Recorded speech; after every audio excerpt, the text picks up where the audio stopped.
Tropical Nomad approaching 6:30. It's Speak Up Monday time. You know what it is. You know what it is. Today we have an amazing guest, beautiful, dressed in red. It is Valentine's Day. This is not my Valentine, but you will make an incredible Valentine for someone, Cathy. You're amazing. So this is Cathy Zimmermann, who we'll introduce very shortly. So for those of you just joining us for the first time, Speak Up Monday. This is almost episode 250, so we're getting close. It's been out 3 or 4 years, and it's a deep dive, inspirational Q&A. So if you're watching at home, I always think it's a great idea, to have something to write things down with, because there's often something, that thing, to take you to the next step that gets mentioned, and you're too busy doing other stuff, multitasking or whatever you're doing, and you miss it. You're like, damn it. So have something to write important insights down with, because the chances are you may hear some specifically, or so it feels very specific to you, right? So that's one thing. My name is Robert Ian Bonnick, otherwise known as a tourism architect, and each week I kind of go into what that means for people, but put it like this, like the why behind tourism architect is that, everything we do is about unity. As you see, the world is kind of moving things towards separation. We go the opposite way around. So unity is what tourism architect is really and truly about. And through tourism, we get exposed to empathy. We get exposed to other cultures. And through doing so, we create, partnerships and collaborations to make successful partnerships sing. All right, so that's a different aspect to tourism architect. There's a lot more, but that's for another day. In the meantime, Cathy Zimmermann, welcome to Speak Up Monday. Thank you so much. Thank you for having me. It's super nice to be here. Yeah, and Cathy, you are see if I can get this right, a professional public speaker. Exactly, yeah. I'm a public speaking trainer, coach, you name it, yes. And I've learned it, so to say, professionally when I was on television for a very long time, on radio, on stage. Yeah. So yeah, that's my business. So television, radio and stage, let's just start there. So how long were you on television, radio, and the stage for? When did it start? And give us some milestones. I know some of them, but these guys probably don't. Let's impress them. Come on. Okay, impressing. 1, 2, 3, go. So basically, I've been a television, radio, stage presenter for 10 years. Back in Austria, where I come from, so Europe's far, far, far away, and I was like this public figure, so to say, over there, and it's super lovely that nobody knows me here in Bali. Really? Walk down the street, it's like waiting for the paparazzi. It's like, yeah, exactly. No one's here, no one's taking photos. Exactly. What the hell? I can do what I want here. I mean, it's just, no. You stand out, Cathy, regardless, by the way, just so you know. Thank you. But jokes aside, yeah, so 10 years, basically, and I started at a very young age, 22 years. I won a casting. That was actually it. So I was a dancer many, many years ago, so the stage was always like a part of my life. And then I won a casting. I was actually studying. I was one of those people who had actually no clue what they want to be. So it was just like, okay, let's start studying economics. And then boom, overnight, actually, I had a casting for a television show and I won. And overnight, I became a moderator. That's basically it. Yeah. There's a great friend which I should introduce you to. Her name is Tasia Valenza. Right, I call it Tasia Valenza. Tasia. So Tasia is an actress, a voiceover artist. She's won Emmys and like a whole bunch of things, right?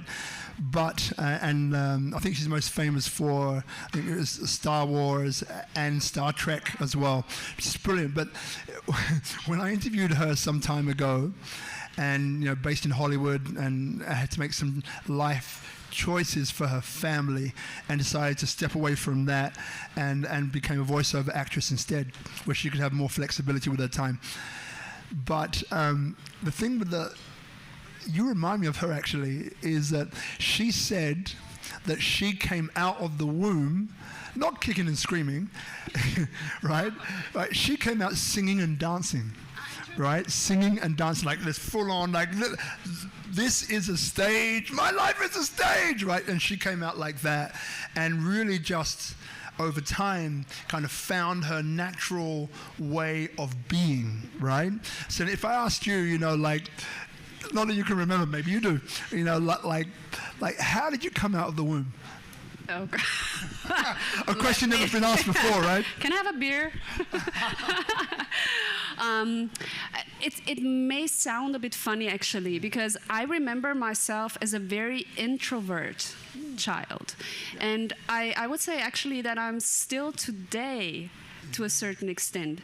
So don't think because just we are on stage or dancing or whatever, that we are all the time like super extrovert and we want the attention. I like to have it sometimes. I'm super happy when the camera switches off and I can be fully on my own. But what I find super interesting is when you said she's an actor and a dancer, and she's, yeah, actor and dancer. And this is kind of me triggering in a way, because when I'm now comparing it to what I do, being a presenter, a moderator, a public speaker, a lot of people think that, cool, you're a moderator, then you can act. Or the other way around, cool, you're an actor, so you can present. And it's not. It's what I experience with clients, for example, as CEO. Some people say, I have to learn, I have to take an acting class, because when I can act, I can speak in front of others. And I'm always like, no. Because actors and presenters, it's a completely different thing. Actors are on the theater, for example, and they stand there and they're like, welcome everybody, and you know, they have this drama and they're like over the top acting. And if a moderator on stage does that, or if you do it in front of your boss in a meeting when you present the new project, for example, if you're like, hey boss, here I am, that would be just overacting. It would be way too much. So we presenters, we are actually more the storytellers. We just talk, we have a conversation, we have a dialogue, but we are not acting. And this is super interesting to not really mix it up, because it's in a lot of people's minds that it should go together, and it actually should not. You know, it's interesting because the 3-minute chat that we had before, you know, he mentioned about, you know, how we're programmed as kids, right? And how, you know, and we spoke about when you dumb your kids down, you know, don't act like that, you know, calm down, be more resourceful, be more quiet now, because now's not the time to be like that, right? And I was saying that my 2 kids, 5 and 7, that I find that, I think in some ways I'm kind of doing that a little bit, I'm like, no. So, how do you marry those together? Because you're just saying that, you know, with this acting, the two things are very different. But then as you're growing up, because you didn't quite answer the question if you came out of the womb kicking and screaming or dancing, though you said introvert. I'm also an introverted extrovert, by the way, so I get you. But yeah, so maybe marrying those together, you know, like you're saying that you were an introvert when you were younger, you know, like for the people watching maybe with kids or those which are growing up to be older kids, you know, what kind of advice, you know, would you offer, knowing already that it's kind of been pushed by that dumbing kids down, don't do this, don't do that, and inhibition? I think, yeah, as a child, it's super difficult. But when you ask me which advice I would give today, surround yourself with people who empower you from child age on. Actually, do child coaches exist? I don't know. Maybe you're the first. Maybe I'm the first. Yeah. I mean, I had a... But you could do it. Yeah. I mean, I had a teenager. She's 12, actually, that I'm training for her school presentations in geography and in history, because it's speaking publicly in front of her classmates, right? And she wants to become an actress. I immediately told her, don't mix it up. Yeah. Either or. But she... with my help and support, she gets the direction at a very early age. I think no other 12-year-old has someone who tells her, you know, do that to be more confident. Dare to be yourself when you speak in front of me. And this is super important because, like we said before, I think one of the biggest issues today why people are afraid of publicly speaking in front of others is because school or university later on, but school or teachers tell you to be not the way you are. So as soon as you, for example, have a presentation in geography, the teacher tells you, but, like you said, don't be too bubbly, yeah? Adjust to the others, be just like normal, how the other pupils are. Don't be so over the top, I don't know, what? Lively, is that the word? And if you grow up, that's what I heard when I was at school. I don't know how it was with you, but when I was in school, teachers were telling me basically with this, be different. Be not the way you are, because the way you are is not okay. Yeah? And if you grow up like that, I mean, I see it with CEOs who have high positions. They should have a confidence like over the top.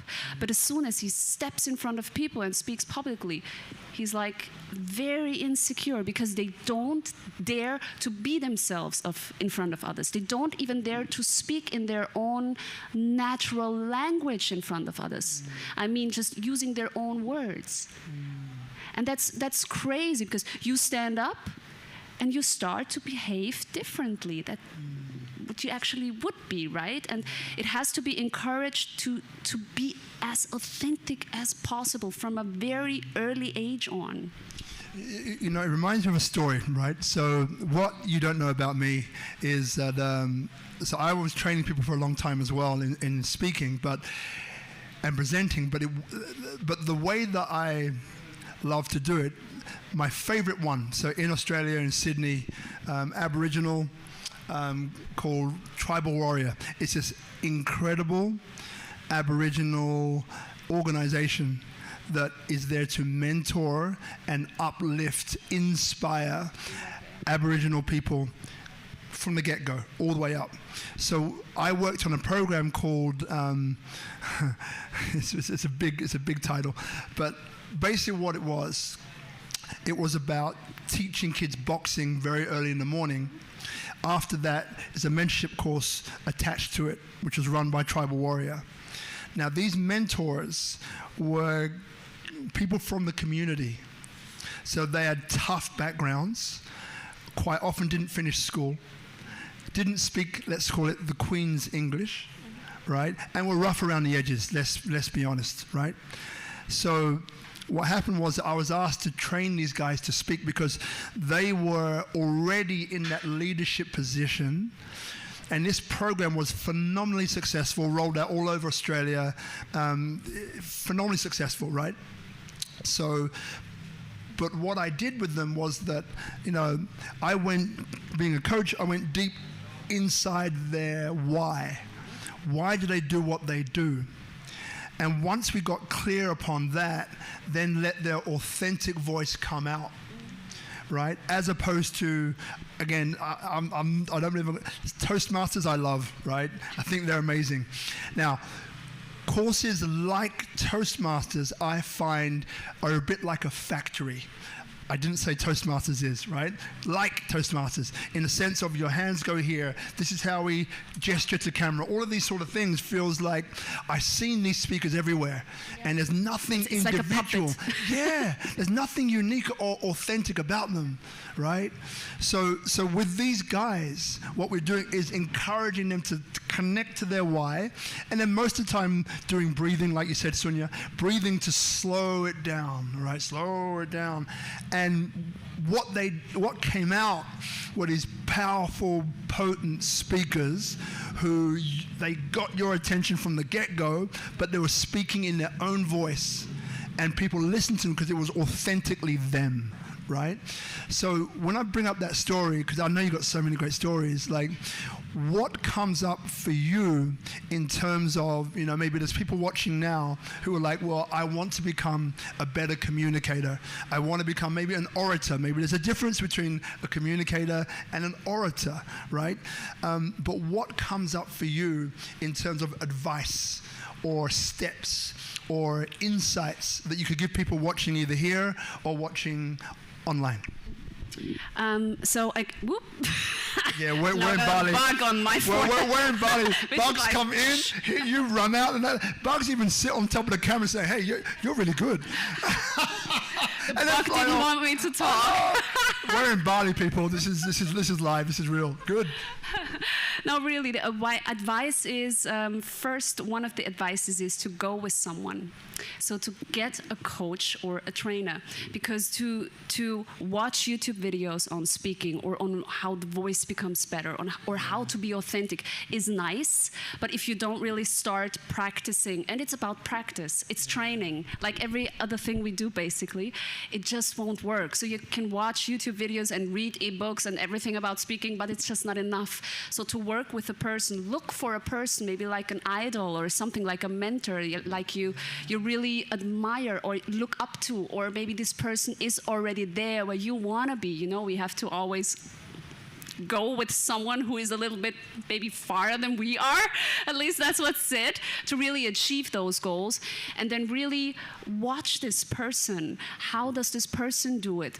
Copy. I always say copying is okay. Yeah, you can, maybe copy is the wrong word, maybe we can say inspire. But if you are a beginner, for example, and you really truly don't know where to start, look for people who you find great on stage, for example, and really observe how they do it. Watch them. That's what I did as well. Nobody told me how to do it. I was in a casting, and overnight I had to be on television. I was freaking out, to be honest, and nobody showed me. So I had to look for someone, which I did, and I observed this person, and I copied maybe as well in the beginning, because I find it very difficult to be authentic within 3 seconds. That's, I mean, of course there are talents, super talents, people who just sit in front of a camera and just like talk and are themselves, right? But mostly it's not like that. Mostly it's a journey, it's a hard journey with a lot of ups and downs, and you can't imagine how many embarrassing things I've experienced in front of the camera live on television, because I was basically practicing every single day live in front of a camera. It was not possible any other way. So here, yeah, again, look for someone that you admire. Get a trainer, get a coach. Every sports person has a coach. Why don't we have just as usual beings who want to learn how to speak and communicate have a coach? Love it. Yeah. Love it. And like one of the interesting things about you is that, you know, you have such a like, I don't want to use the word interesting, because interesting is a cop out. Cop out! Cop out! What are you going to say, Brad? So, but you have such. I was going to say interesting again. I was going to say interesting again. Oh, look, she's worried what's going to come next. It's all good. Yeah, like, so you went from working, right, you know, in a hospice, right, to becoming this incredible public speaking legend that we have before us. But how did that work? So if I were to ask you, you know, what did working in the hospice teach you about speaking or teach you about life? What would you say? Oh, a lot. Where do I start? So, thank you for this question. That's a super interesting question. What it teach me or taught me, I'm sorry, English is not my mother tongue, I'm sorry. I'm still learning. You see, I'm practicing live. You're doing fantastic. So what it taught me was, so working in a hospice, basically just, I'm not sure if everybody knows, you are speaking and working and accompanying dying people. Right? That's what you do in a hospice. So in a hospice, there are terminally ill people, people who will not recover. They know that, you know that. And when I was there, basically, I haven't seen most of them longer than 2 weeks. Yeah. What it taught me about life was, well, it just calmed and it slowed down my own life. For example, I was like, do I really have to drive in my car at 150 just to be 5 minutes earlier at the location? Do I have to rush and race through life just to be there 3 minutes earlier? And I was like, no, it's just so not important. It's just so not important sometimes. So I had so many beautiful experiences in this hospice. I could talk about it like for days probably. But what it taught me about communication was basically that it's not so important there. It's more about feeling the other person. It's not so much about talking. It's more about silence and feeling the other person. and listening more and touching them, hugging them, because they're dying. And to touch dying people and to hug them and to be there for them gives them the feeling that they're basically still human. And that was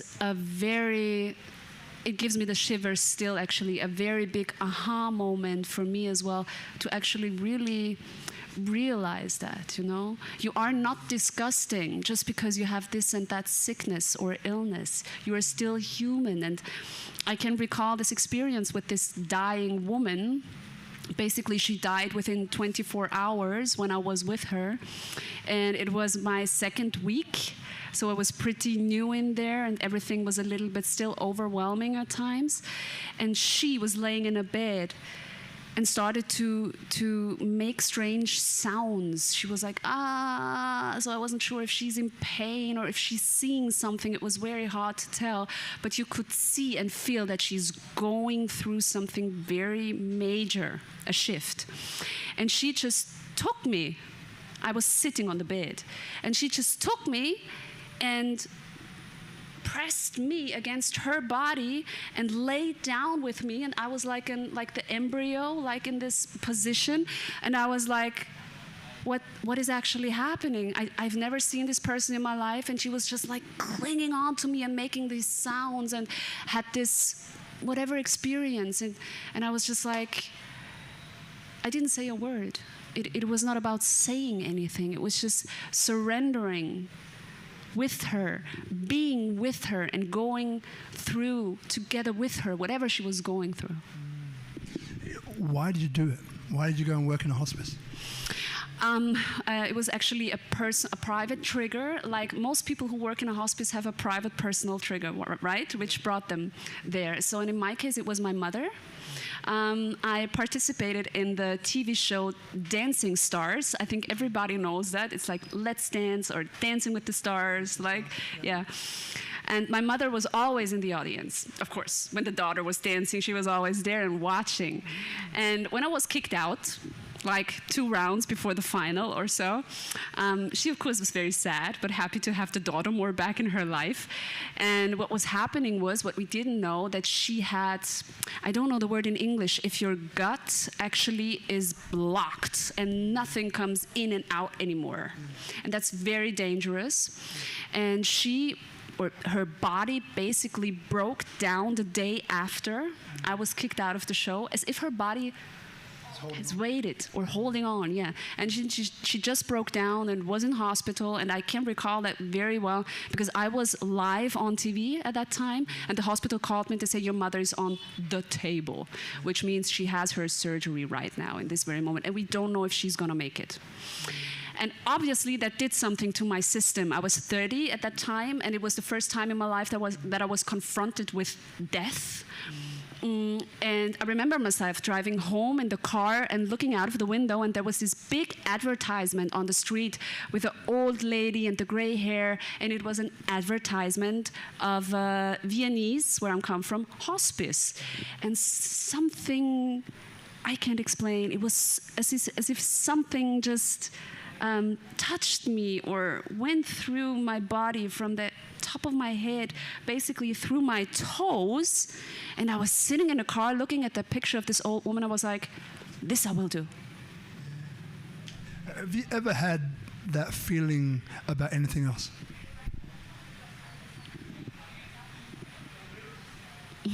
Good question. Not in that extreme way, because I felt as if something's, not natural was like, hey, look, you have to do that. And actually it was really intense. I can't compare it actually, no, to anything else, no. Maybe to another experience when an old woman was telling me that I will never forget you. That's what she just said. She looked into my eyes, she said, I will never forget you, after I brought her some oranges. And she started to cry, and she said, I will never forget you, and she hugged me, and that was unfortunately the last time that I've seen her. There's a bigger why, right? So, if I asked you, why do you do what you do? Now, before you answer, I'm going to give you time to think. So there's a lady called Bonnie Ware, which I've brought up before on the show. Bonnie, B-R-O-N-N-I-E. Ware, W-A-R-E. And she was a terminal care nurse, basically similar to what you were doing in the hospice, right? Where people would come and they would have weeks to live. So she did this for a number of years. And what she did was that she asked them questions after they had come to terms with the fact that they were going to be transitioning to another stage. And she created, she created a whole, not only a book, but I think it's been turned into a film. It's called Regrets of the Dying. Ah, yeah, of course. Right? Everybody actually, okay. knows Got it, yeah. Right? So for those at home, Regrets of the Dying, and so she asked these questions, and I won't go through the top 10 regrets of the dying. I'll give you number one. So the most popular, if that's the right word, or the number one reason that these people were coming, and she saw hundreds over a number of years, cited about their biggest regret in life was the following, right? It was, I wish that I would have lived the life that I wanted to live, not the life that other people wanted me to live. So I'll say it again. I wish I would have lived the life that I wanted to lead, or I wanted to live, not the life that other people wanted me to live, right? Super powerful. And like when you go through it all, it's like there's this build-up. As you go through, it's not about money, it's not about God, not about this, not about that. And as you get to number one, it's like, whoa, it hits you. So when I ask you, because giving people a voice or allowing people to get their own voice is one of the most powerful things I think you can do in life, because we communicate verbally and non-verbally, but a lot of our communication comes through how we communicate with other people. And communication, as you just said, isn't just the way we speak. It's about our body language. It's about how we release energy from one place in the universe to another place in the universe, right? So super powerful. But, if I ask you, why is it that you do what you do, but why is it really, what would you say? I want to help people being free in front of others. It doesn't matter if they speak or not speak. It doesn't matter, because not only do we change our words actually when we speak in front of others, but we change just the whole entire demeanor changes. And I want to break these old patterns that we are actually still in. It comes with, society conditioning, being conditioned to be afraid of fucking, everything. Oh, I can't. Okay. I can't take it back anyways. We're live. No, but it's a society based on a lot of fear we are living in. And I want to break that up. I want to show people, I want to encourage them and empower them to feel free when they speak in front of others, because they learn nothing can happen to me actually. Nobody kills me if I do. If if my dress falls off on stage and I survive, which by the way happened, then you survive as well. But they have to go through the experience. That's the thing, and that's why it's so important that they start doing it in a safe environment with people who encourage them, don't make fun of you if you make a mistake, for example, which is also, I get back to school. Oftentimes a huge topic when we grow up, teachers or also parents emphasize more the negative than the positive. How often do we hear like, you did this wrong, that wrong, that wrong? How often did we hear, that's a great job? How often do we encourage instead of just like putting down? And this is for me such a major factor. And I train mostly adult people who have very good positions. Again, they're actually very confident people. They have their shit together, they do a great job. But when it comes to just saying something in front of their boss, in front of investors, in front of friends even sometimes, it's just like, and the whole body gets stiff Because you're so afraid that you cannot be free. And you need an encouraging environment for this. This is majorly important. Why is that important to you? And I hear the word free. Did you guys hear that? The word freedom has come up a few times. I hear about, how, the word is stymied. It's a weird word, that one. Stymied. It means to kind of hold back someone's progress. Not a way of saying it. To hold back someone's progress. I hear that. I hear about the negative programming. Okay, I hear that. So when I ask you, why is that important? I get the why, but why is that important to you? Probably because I had nobody who told me. Yeah, like I said before, I had to just do it and fail. I mean, it was good as well. It was not only failures, okay? But I had to do it basically on my own. And I wish I would have had someone who taught me, who showed me, who encouraged me to just, hey girl, talk like you talk. It's fine. Yeah, you can use that word. You don't have to use a more, technical word just because you're standing in front of an important person.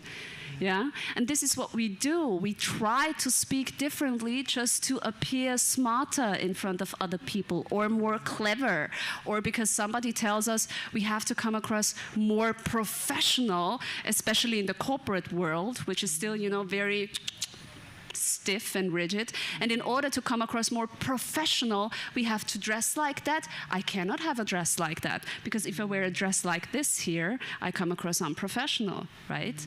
And it's so much conditioning. It's just so important to me because I went the fuck through it. I was judged a lot. I failed oftentimes. I did many things wrong, really.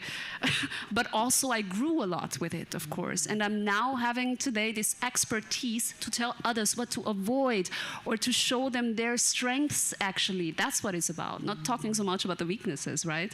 Talking more about the strengths. So yeah, love that. That's it. Yeah. So which word comes out more insightful or triggers you more in any way, right? Acceptance or authenticity? Acceptance or authenticity? Authenticity, if you ask me like that. Why? Is the trigger. Probably because, again, I would consider myself as a very authentic person, but I'm also not. And I catch myself still, after doing this for such a long time and being 40 years old, wearing a mask. Yeah, I wear a mask myself. I am in a role myself sometimes. And I'm like, okay, is this an okay role, or is it a role that I'm actually too fake in? So I actually have to find that out for myself at times still. And maybe it's a never-ending story. I don't know, yeah? But I think actually authenticity is one of the most important things in life to really bring you long-term success. Plus, it makes life easier. Because if I have to fake all the time, or put my role on, or wear a mask, that's super exhausting. I have to act, I have to lie, I have to, I don't know what I have to, but I don't want to do that. So I think actually, yeah, I am authentic, but I'm trying to find my true self still, not finished. Really appreciate your honesty. It's so important because, you know, there's no coincidences, right? And there'll be people either here in the studio audience or people at home who are going through exactly, precisely the same thing and maybe don't know what to do. And maybe that acceptance, authenticity, I have no idea why that question even came into my head, as I don't know why any question comes into my head, but that's what we do. But maybe for some, that word acceptance is very powerful because, like, you speak about the mask, right? And great segue, like, you're a beautiful woman, you're successful, you're a great communicator, you've had life experiences which have taught you many things, including about having humility, which I absolutely get, which is beautiful, right? Humor, not taking yourself too seriously. I get all these things, right? So I'm sure everyone else does. And when it comes to these masks, you're brave enough to, and courageous is actually the word, to admit that you sometimes wear one, right? So now there are people at home, or people here, right, which are wearing their mask. And, without pinpointing too much, I believe, that the world is so tough on women, right? Look like this, look like that. I mean, I was sitting down with one person the other day. It makes me laugh because I know what's coming. They're saying like... I'm curious. I'm cracking myself because I know what's coming. They were saying like, okay, a guy, right? Let's talk about a guy like me, okay? I have, here in Bali, I think I have 2 suits. Maybe 2, right? Different colors, thank God, right? And I wear different ones on different occasions. But that's it, right? So as a woman, right, it's like, yeah, okay, but you've got like the wedding outfit, you've got the engagement outfit, you've got the party outfit, then you've got the birthday outfit, then of course you've got the business outfit, right? So all of the same thing, which can be multi-user, multitasking, multi-dimensional when it comes to a guy, right? For you, it's like you're almost driven to purchase or put on these different masks, perhaps, right? So what advice, would you give to maybe someone, a woman who's watching now going, you know what? I know I wear masks, but I don't know what to do about it, right? I don't know, and I don't want to either. I just want to be authentically me, right? So through a communication filter, like, what would you say to someone like that? Maybe when I look at my own life, what helped me because first of all you have to discover that you wear a mask, right? Because the worst is people who wear masks and they're like, nope, I'm not fake, I'm super real. And then it becomes difficult, of course. But when you realize you have the mask, what really helped me, or what I actually discovered, was that I was surrounded by a lot of people, also my mom, for example, a lot of people who encouraged me to wear the mask. So for me, the mask was normal. It was everything that I knew. For example, she put the television mask on me. To be very honest now, I've never told this. She wanted me to be how she wanted to be when she was young. And she missed this opportunity. She didn't want to become a TV star, but she just wanted to, be a fashion designer and be like out there and glamorous. She wasn't. She never took the chance. So here I am. And she used, I know it's a mean word, me in order to fulfill her own dream. So I was pushed from a very early age on, actually, on stage, which I liked. I loved to dance. Nothing against it. I loved it, really. And it gives you good posture still when you're an adult.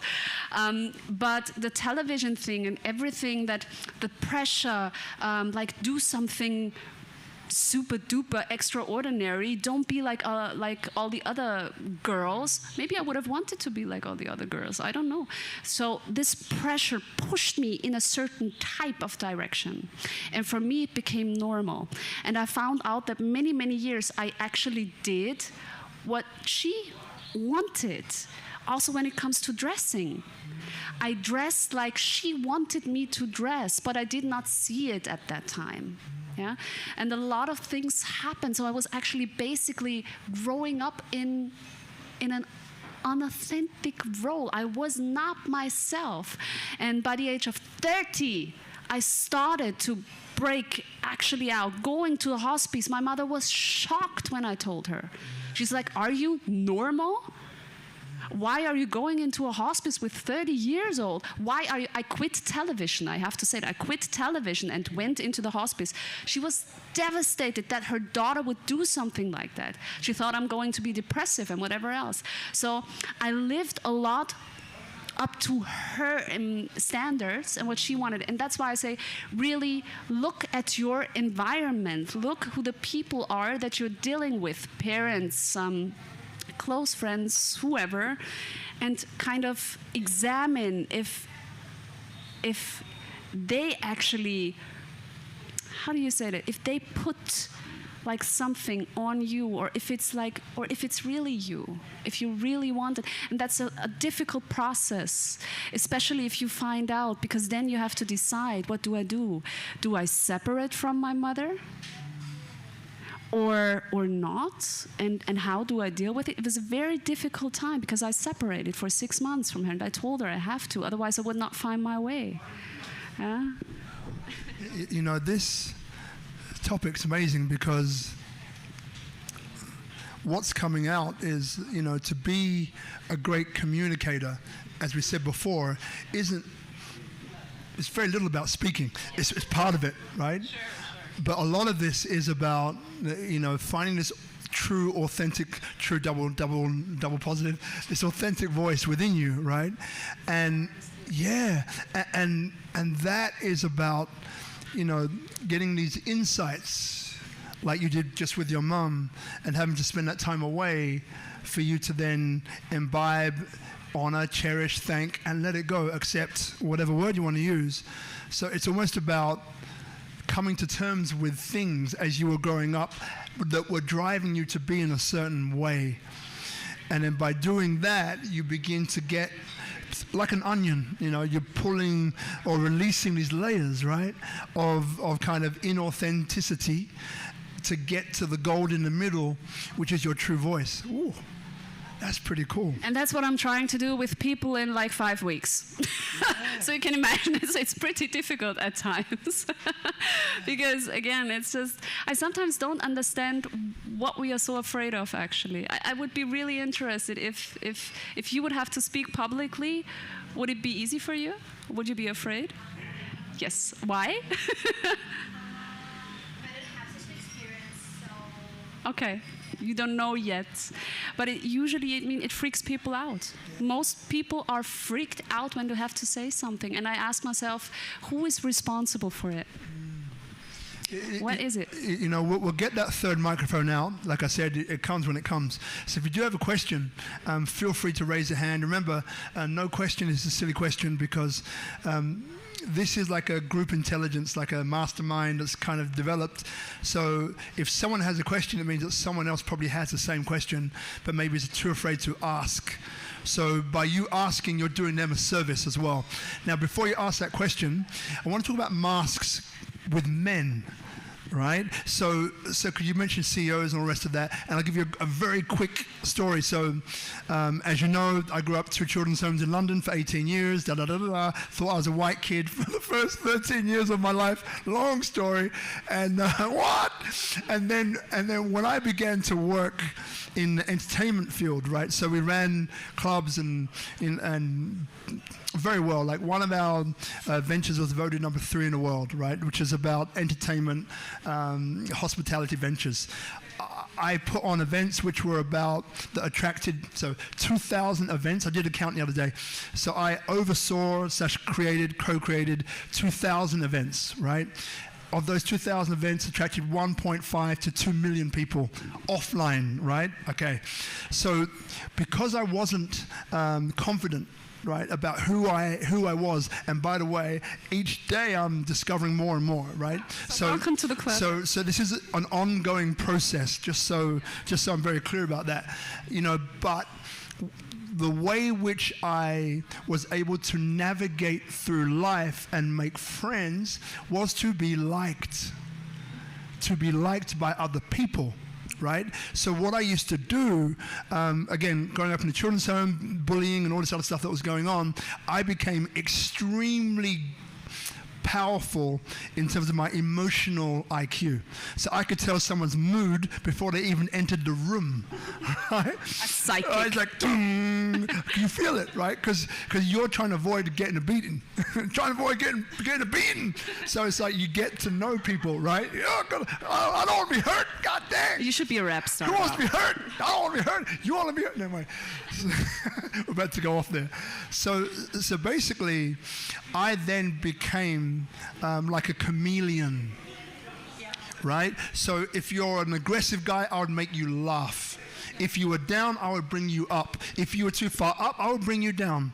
So the way I did it was by putting on different masks. So fast forward a number of years to probably out professionally our most successful years ever, right? So I'm the guy now who I had from the age of about 22, I had about 16,000 numbers in my phone.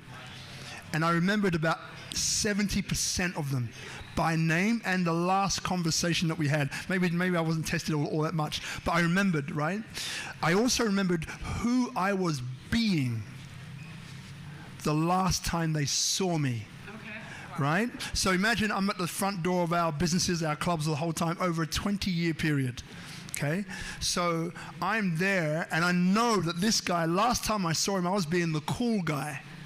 So I'll be the cool guy. Over here I was being the deep and meaningful. Yes, deep and meaningful mask. You know, like passive aggressive mask and all the rest of that.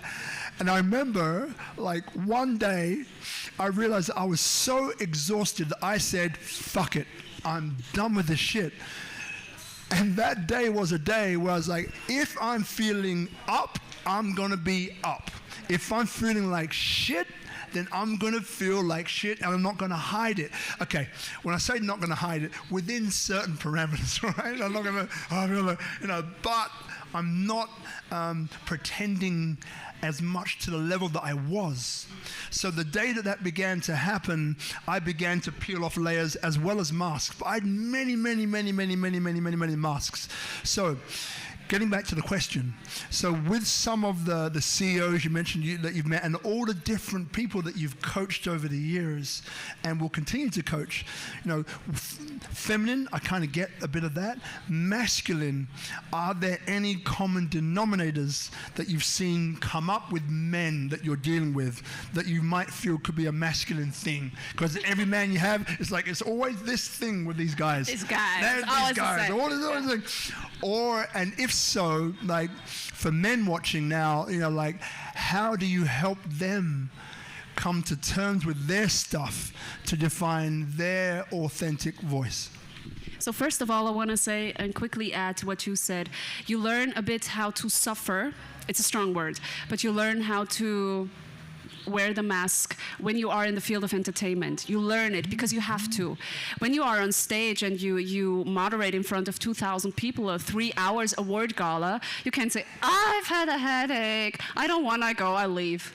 You just can't. So you have to push very much through. When you are live on TV and your mother has a surgery in that moment, I can't say, oh, now I'm sad, now I leave. You can't. So you actually are very conditioned, again, to a certain extent, to be numb, even. To have no feelings is a little bit dramatic, yeah? But to not show them, let's put it that way, to be in the professional mask. And that's what I wanted to add. So you are in certain areas in life, you have to. You almost don't have the chance to be authentic so much, because if you are, it just, you know, it doesn't work with the job you're just doing at that right moment. Men. So I'm very lucky. We know that. No, really, but if the guy decides to go to a trainer, especially to a female trainer, he could choose a male. But if he decides to go to a woman, he's already very much forward. He's very reflected already. He decided on that very consciously already. It's not like, oh, I'm gonna have a look, maybe I'm gonna do it, maybe I'm not. He's like, sure, I wanna do it. So that, of course, avoids a lot of issues. But what guys usually have more issues than women, of course, are to show themselves vulnerable, because the guy has to be strong, right? And I don't make mistakes, and that's definitely more. It is a male thing. It is. I don't know why. Is it the testosterone? I don't know. I have no idea. Or also maybe the upbringing, also the conditioning that boys, don't cry, and boys have to be strong and whatever. But that's what I see. So they need a little bit longer in my trainings to fully open up and really let me in, because a public speaking training is quite intimate. I know it sounds, it's not about only how you stand there and how you hold your hands there and how you smile. We really go into topics like confidence, branding, for example, personal brand. How do you want to see yourself? How do you want to be positioned? Because everything is just connected, right? So they take longer. That's actually the biggest difference, to open up, especially in front of a woman. But when they're open, yeah? And we can really, really work perfectly fine. The question. So now I have a question.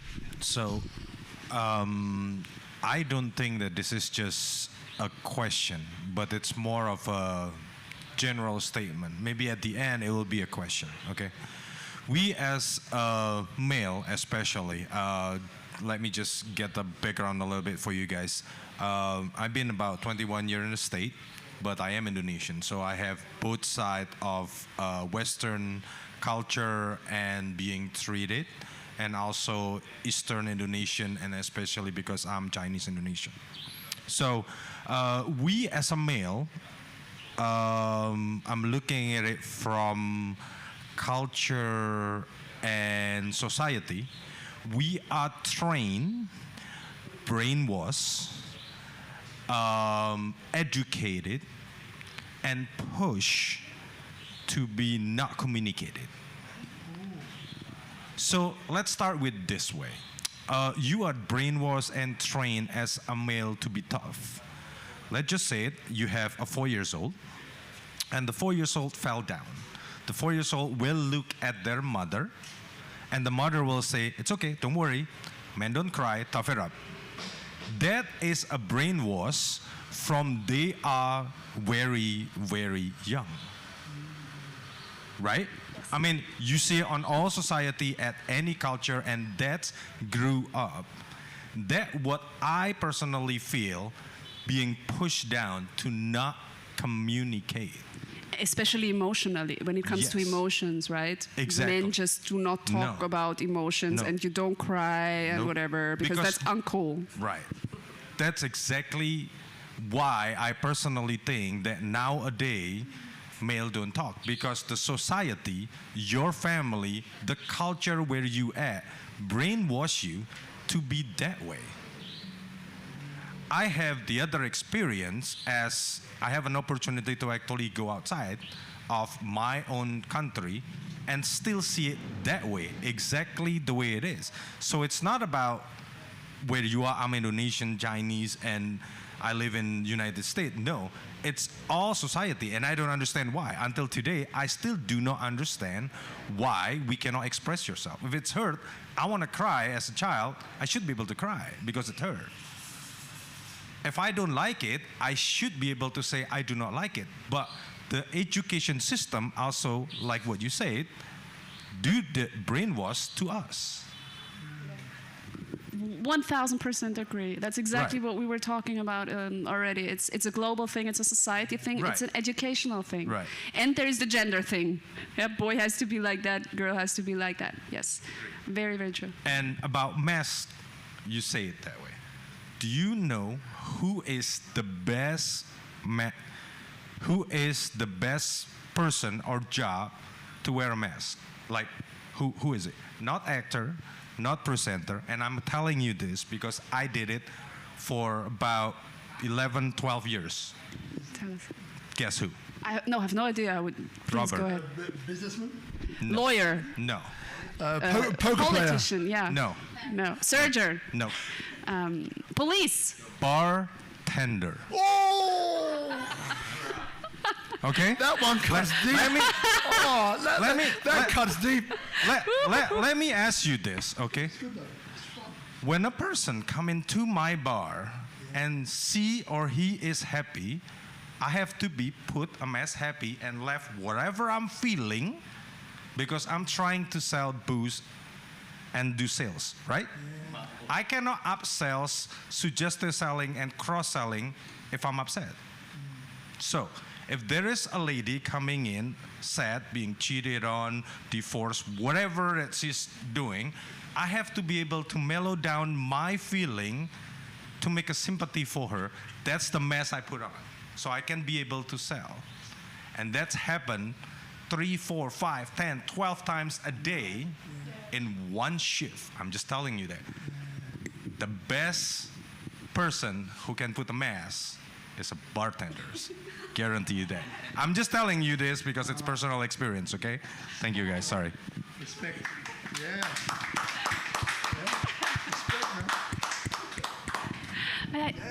I really think that masks, actually, maybe we should differentiate because sometimes masks are really okay as well, right? I think as long as you don't lie, as long as you don't tell a person who wants to buy a dress and she looks awful in the dress and she says, oh, that's a great dress, you should buy it. That's a lie. You shouldn't do that.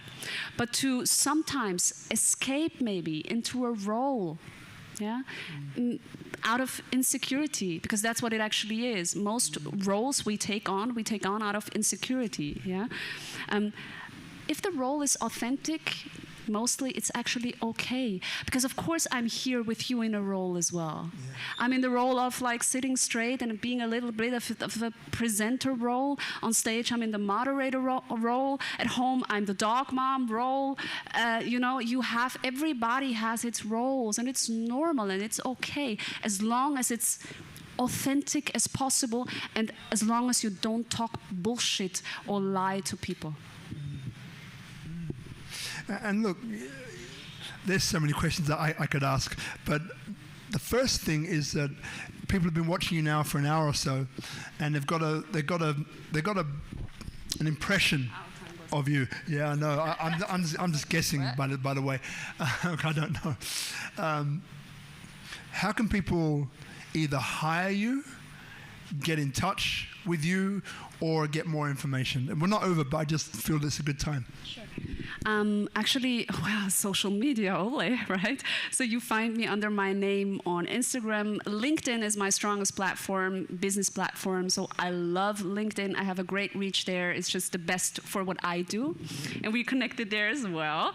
So, and my website, of course. Under the name of? CathyZimmermann.eu. .eu. Got it. Still EU. Right. We are working on that. We are working on the com.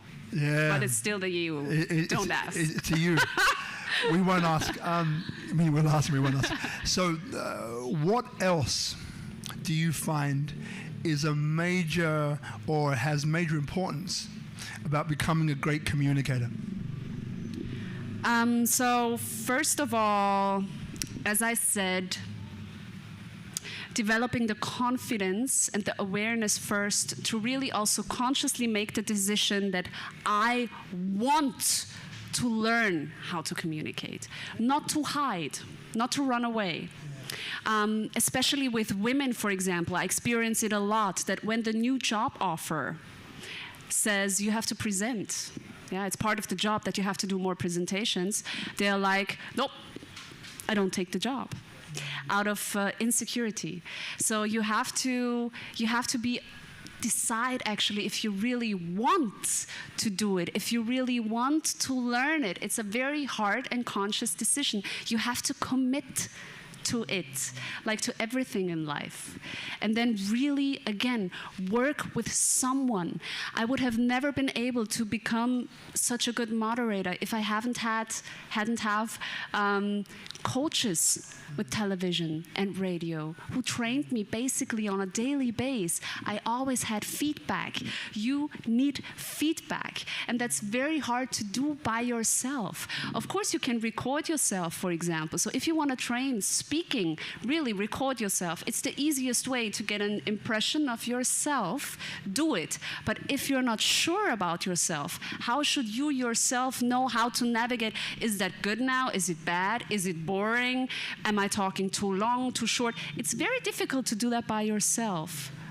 So again, find a mentor and somebody who helps you. That's just really key. And be authentic and use the words you use when you talk to your friends. Don't suddenly start using other words just because you are standing in front of your boss and talking about the project. You don't have to do it. Stick to the same words. Stick to your natural language and really stick to behaving just like the fuck you are, who you are, and how you are in a daily life. Love it. And look, what we're going to do, right, is, so Ayub, you've got the microphone, right? So we're going to go around from this way to that way. By the way, you're not on camera. Not on camera, okay? We can hear your voice, but you're not on camera. So just want you to say maybe one word or a couple of words. With public speaking, what stops you from being comfortable? Right? So what stops you from being comfortable, or what stops you from saying yes to doing some public speaking? All right? So if we start with you, my darling, yes. And then just pass that microphone around. So you can say a few words, you can say one word, you can say fear, or people looking at me, all right? Whatever comes up for you. She will say nothing, I will tell you. She loves it. Okay, so related about the question that you asked to everybody in here, to be honest, I'm not really afraid to share everything that I have, that I'm feeling, even with my boss, which is Son. Yep. And related about the job that I have, actually also I have to provide the services about the training development, and then I did. And then even next week, actually, I also have another project to deliver the training. So for me, actually, I'm not really scared to talk in the front of people, to be honest. Very so. cool. All right, great. So what we're going to do, this one is going to be quick, right? You were great. You were amazing, right? But this one's going to be quick. So it's like boom, I mean, pass it on, right? So we just want to get an idea. One word it was, right? One word. One word or a few words is okay. Subject. Subjects. Can you go a little bit deeper? Subject. So do I know the subject? I mean, Okay. if I'm not familiar with the subject, there is going to be... So specific knowledge on what you're supposed to be So talking your about. expertise. Okay. Okay. My brother, you're next. So the question is, so what stops you? If you're not stopped, say not stopped, move on. But what stops you from speaking in public or being on stage, you know? What stops you? Confidence. Confidence. Okay, thank you. I am afraid to forget my text. Forget what you're talking about? Yeah. Like what was studied before, because usually you like have to study a lot, right, Katie? So You should. It depends on who the audience is and what the event is, but usually you prepare for big shows a lot, yeah. Okay. So almost like forgetting your lines. Okay. Exactly. Over to you, darling. Yeah. I think for me, it's I'm lacking the skills.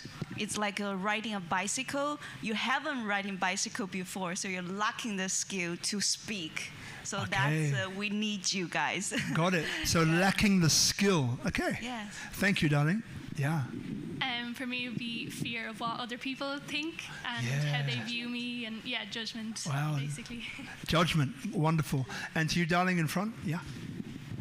I guess for me it's lack of experience as well, and I guess I'm also afraid that people will think that I'm stupid or something. Okay, so lack of experience and judgment again, you know, of people thinking that you're silly or you're stupid or... Okay, thank you for sharing. Appreciate it. Yeah, a bit of everything which was mentioned before, and probably being not being informed enough about the topic and all of that. Yeah.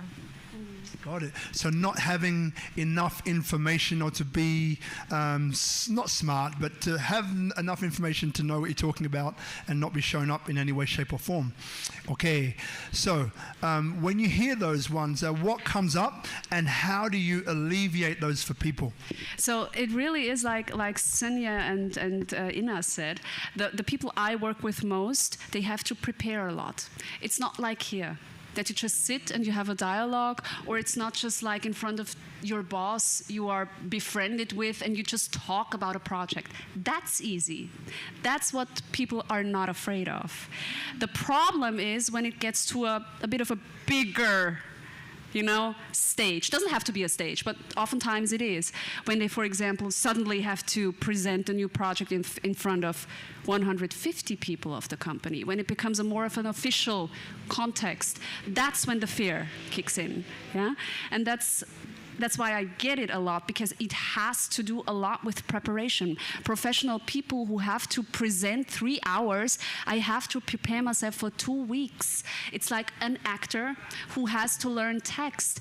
And only when I know my texts, line by line, then I'm starting to become free. Then I'm starting to become natural. Because if I think of the text all the time, and I have to focus on smiling, and I have to focus on standing straight, and I have to focus on from which direction I enter the stage and who is my next interview partner, boom, it's just too much. So yes, it is I'm afraid that I forget my text. I totally get it. But if you prepare well, and that's what I do with my clients, we learn like in school. I'm learning text with adults until they feel so confident and safe, because I can call them at 3 a.m. in the morning and they can tell me the text. Yeah? They are so comfortable. Then the naturalness kicks in. And then the authenticity also in the movement of the body, for example, kicks in. But this only comes with text safety. Okay.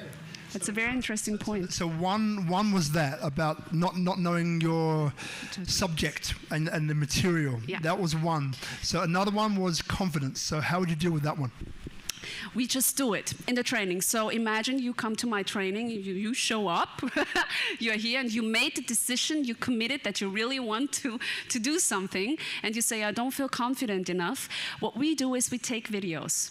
So we she introduces herself, for example, something very easy, simple, yeah? She introduces herself and she's like speaking in front of me for 20, 30 seconds. So to not overwhelm her as well.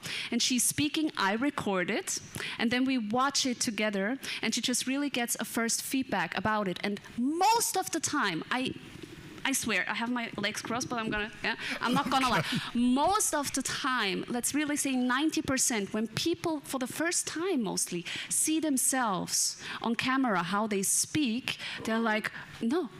They're like, oh, that's not as bad as I thought. Yeah.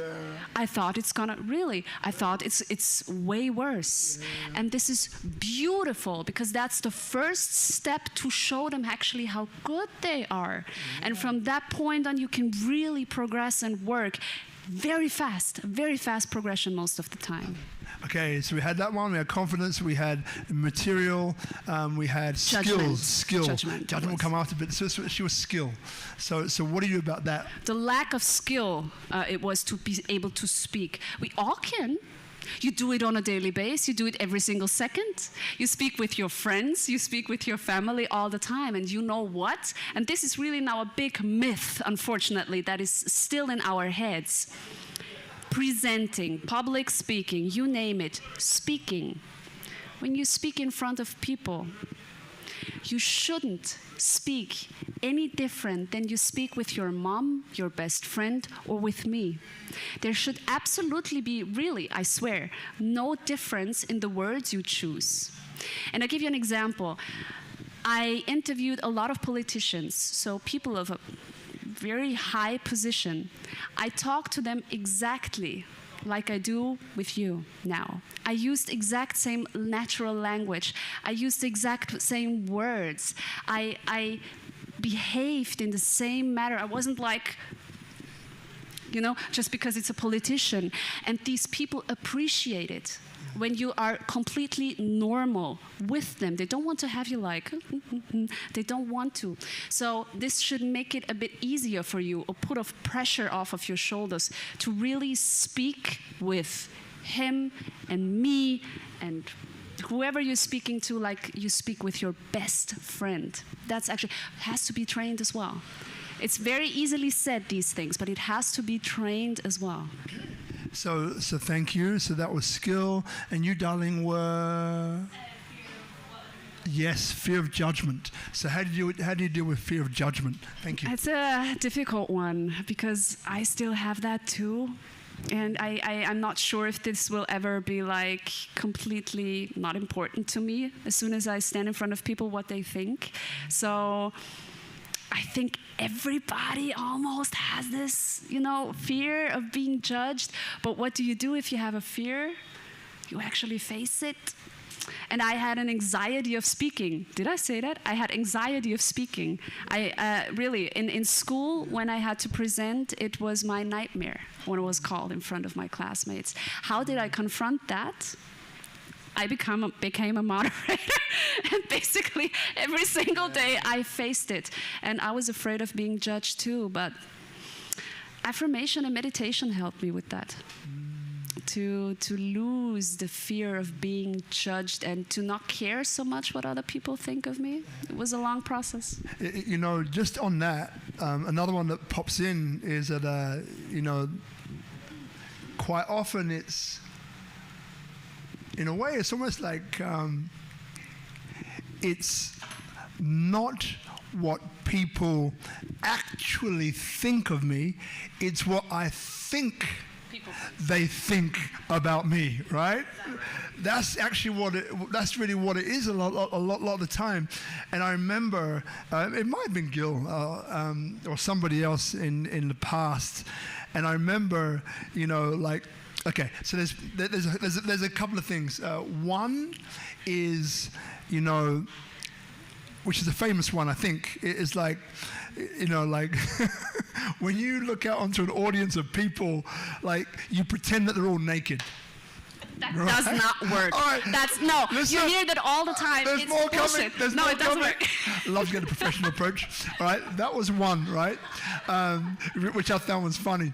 Another one was that one. Another one, which I think was about Gil actually. This one was about, because again, it's what you think that people think, right? So what he was doing, that's right, I got it now, was when he goes into a room of people, because remember, we're connected by energy, right?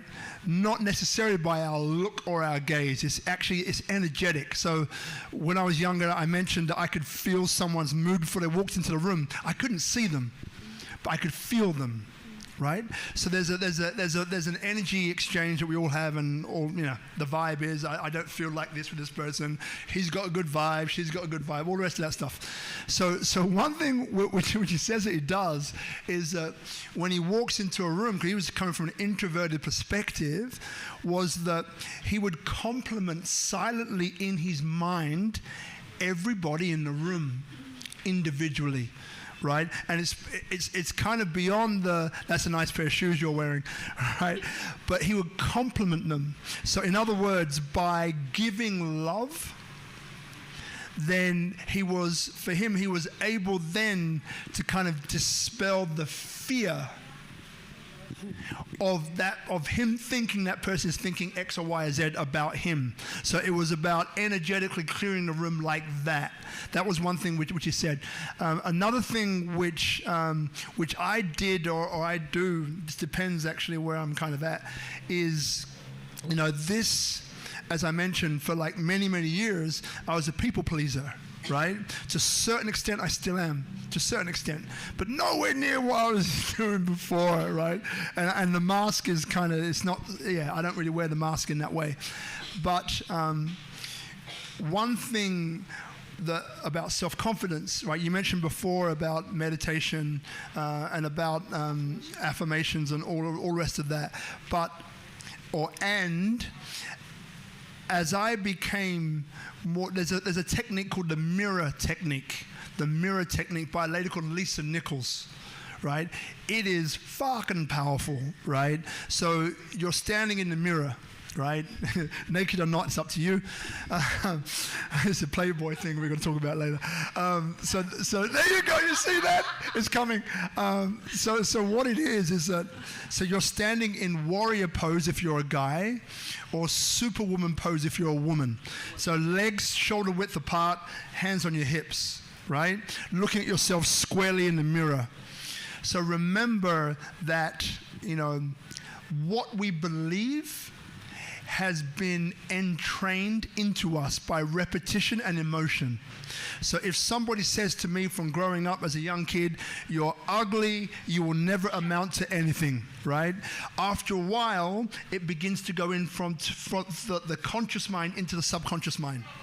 So the subconscious mind, 90 to 95% of our waking awareness is driven by that. In other words, when I learned to drive a car, I'm awful, clutch, gear, mirror, I don't know what I'm doing. After a year, 2 years, whatever it is, I can drive the car with ease. I can have a conversation with you. I can be on my phone, which I shouldn't be. I can do these, I can multitask, because no longer is my conscious mind completely engulfed in learning this thing. It's gone to my subconscious mind. And sometimes I even forget about how I even drove to work, right? Because I'm just not even that focused consciously. So, Lisa Nichols, mirror, standing in the mirror, warrior pose, looking at myself squarely in the mirror. There's three statements. The first statement is, Rob, my name, your name, Rob, I'm proud of you for. And you say what you're proud of you for. It could be walking the dog, could be hanging out with the kids, could be hanging out with my wife. It could be finishing this really difficult task at work that I didn't think I was able to do, right? Now, I need 7 of these guys. So I can't just go, Rob, I'm proud of you for, and then list 1, 2, 3, 4, 5, 6, 7. Doesn't work like that. Each one I have to say out loud individually. So, Rob, I'm proud of you for number 1. Rob, I'm proud of you for number 2, and so on. The second one is, Rob, I forgive you for. Now this one is super powerful because, as we know, guilt, fear, shame, all of that stuff, which comes in when we're on stage thinking about what do they think about me, is activating our guilt and shame about ourselves. So when we heal that, and this is part of the way of doing it, it then frees us up. So, for example, with that, then it's like, Rob, I forgive you for. And remember, I'm looking at myself in the mirror, not closing my eyes. I'm just thinking, all right? And I state them one at a time, one at a time, one at a time. Forgive myself for. And the final one is, Rob, remember your name, Rob, I commit to you that. And this is your declaration on what you commit to. And that could be, spending 30 minutes a day doing exercise. It could be whatever it is. It can be large or small. The deeper you go, the more insightful and the more powerful it is. But you can go surface as well. So Lisa Nichols' mirror exercise, it's all that one, which I've given to some people over the years, has been extremely powerful over time to help reprogram the bullshit that you got spinning around in your mind about how you're not good enough, about how you're not this, about how you're not that, about how...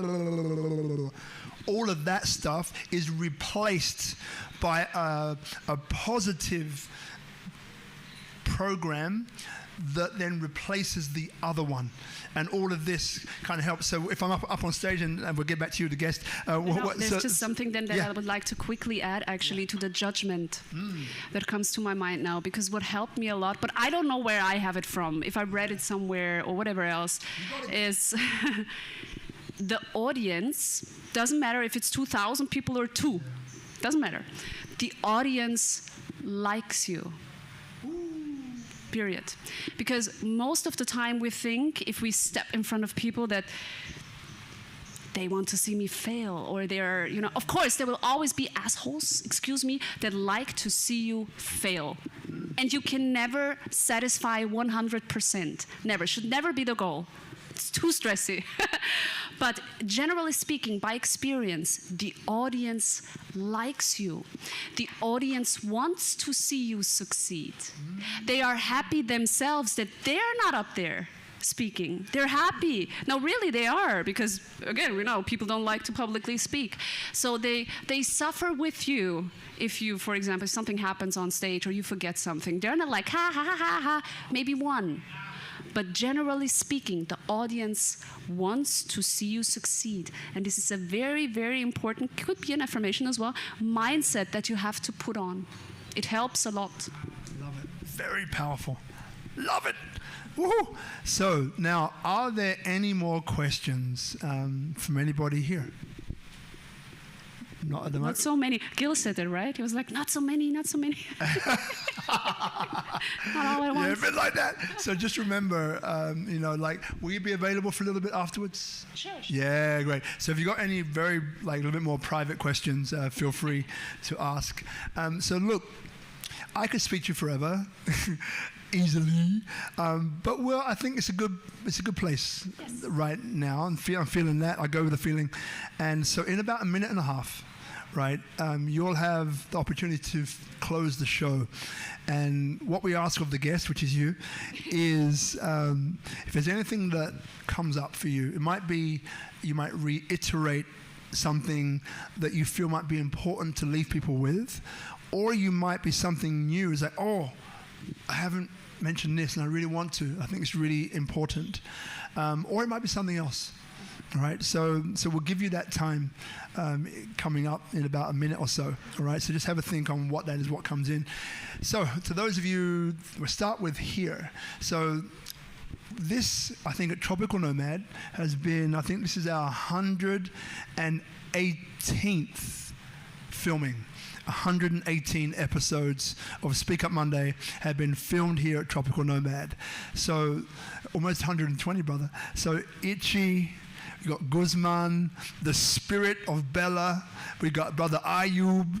Just want to thank you personally, because if you haven't been to Tropical Nomad before, these are what I call A1 people. In other words, people that I trust and I love, right?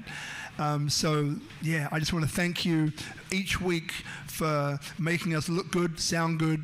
It's really appreciated, and creating this incredible library of YouTube episodes that this goes onto YouTube afterwards. And it's just an incredible library to look at all of these interviews that we've done. So we're approaching episode number 250. So again, it didn't all start at Tropical Nomad. It started at Life in Bali at Tamora Gallery, and then after that we went to Zin, and then we went here, right? So there's been a few episodes. So that's the first thing. The second thing is I want to thank the studio audience. Remember, each week you can come watch us live. It's an indoor-outdoor room, so lots of space. You don't feel cramped. You get a bit of nature flying in, maybe hitting you on the head like a bug or something. That happens, but hey, we're in Bali. You know how this rolls, right? So I want to thank you. And remember, you can always come. 6 o'clock is like pre-networking, drink on arrival somewhere. And then 6:30 we go live. And depending on our time, we can stay back afterwards and just meet and greet some incredible people. And then, so also obviously if you're watching online, because you can't make it here to Tropical Nomad at 6:30 every Monday, then thank you as well. And remember that you can share this with other people as well. Tomorrow we've got a Clubhouse version, which is more of for the American market at 8 a.m. Why did I do it? But it's good fun actually. So that one will be about your personal lessons from COVID. So it's not about COVID, it's about your personal lessons and reflections from this period of COVID that we've been through. So that will be interesting tomorrow. And on Wednesday, we have a very special interview with Priya Kumar, which is this superstar, incredible woman from India. And so Priya Kumar, just check her out. She's a motivational speaker. And we'll be doing it live at 6 p.m. this Wednesday. We've got the podcast room here at Tropical Nomad over there. So but you can catch us online. So that it will be Instagram Live. And obviously the best viewing vision and sound is always on the Facebook SpeakuP Monday group. So SpeakuP, one word, Monday group on Facebook, and then SpeakuP, what's the other one? On YouTube, thank you, almost forgot. So SpeakuP, all one word, Monday on YouTube, and you'll get it all there. And then obviously we've got the Instagram Live. Now, take a breath. Right? Another one. But you know what we didn't do actually, which I think we should do. Breath work. Yeah. So before we say goodbye to you, I reckon, right, it'd be really nice if we leave everybody here with maybe, like a breath work exercise that might be able to calm their nerves or something, some kind of, like a tip. That you can give to people that they can practice at home to help their public speaking, and then we get into the whatever you want to say at the end. I know, you got that? I know. We give it up to the cacti. So yeah, I do various things to calm my nerves down. But the question is, I know people always talking about calming the nerves down, but actually in front of a gig or when you have a performance, do you really want to become, like calmer, or do you actually want to be a bit more pushed? I mean, that's so that's the question what you want to have. But both is breathing, of course. So I always go to the toilet in front of my performances because there, everybody leaves you alone and you can do whatever you do. And I basically sit down just like you, very up, like straight. And not crossed, but now I have to be, but legs like you have. And it's a very simple breathing exercise, probably you all know. And you put your hands on, the hand palms on your legs, and the feet are grounded on the floor, next to each other, not crossed. Yeah, you have long enough legs. You can do it. And then you actually close your eyes, but you don't have to. I do. Wait, actually, guys, everyone try this. Yeah. So yeah. Okay. And if you're at home, try this as well, right? So right now, what our wonderful instructor has told us is that we want to have our sit down, our legs straight, not crossed. Soles of the feet on the floor, and then palms facing down on your knees, and then close your eyes. On the legs, yes. Back straight. Yep. Yes. Exactly. And make yourself comfortable, but sit straight. Don't like that, not like that, yeah? And you can close your eyes. You don't have to. And what you really do is you take a deep breath in through the nose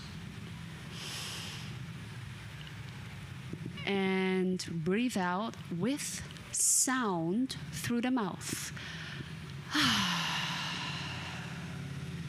And back in. And let it go. Back in.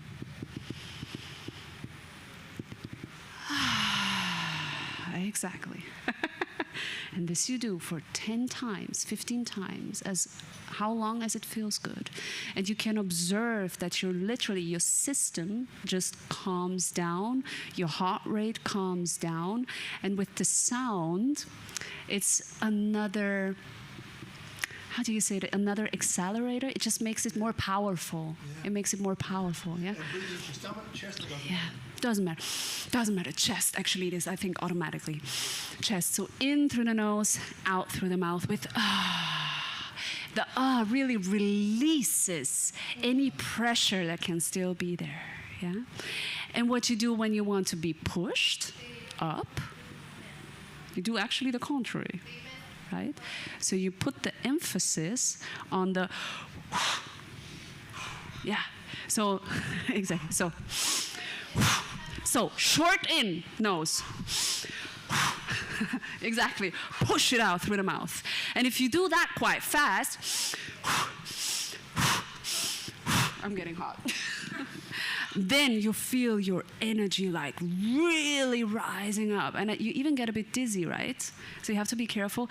And yeah, and then you're just like, the senses open. You're just very aware. You're just very awake. That's why I said in the beginning, choose what you want to be. Do you want to calm down, or do you want to be pushed up? It's a huge difference. Beautiful. Yeah. And so now, over to you, my darling, to close us out. Remember to give yourself a plug so people know where to find you, right? And whatever comes up for you to close us out with. Actually, I do not want to close out with something that I said. I want to close out with an offer. I don't know, actually, maybe you can help me with how to do it, practically, I mean. But I would like to offer 3 people a coaching and a training for free, of course. Wow. So we will either do it digitally when you're not in Bali, or live when you're in Bali. So it depends. You know what? Are there 3 people here who want to do it? 1, 2, okay. 3. Okay. Done. Well, guys, if you don't come, you miss out on stuff like this. It's as simple as that. Because they showed up. 3 women. Because they showed up, they get the spoils. If you don't show up, you don't get. There you go. Straight up. All right. Well done. Round of applause, everybody. Round of applause.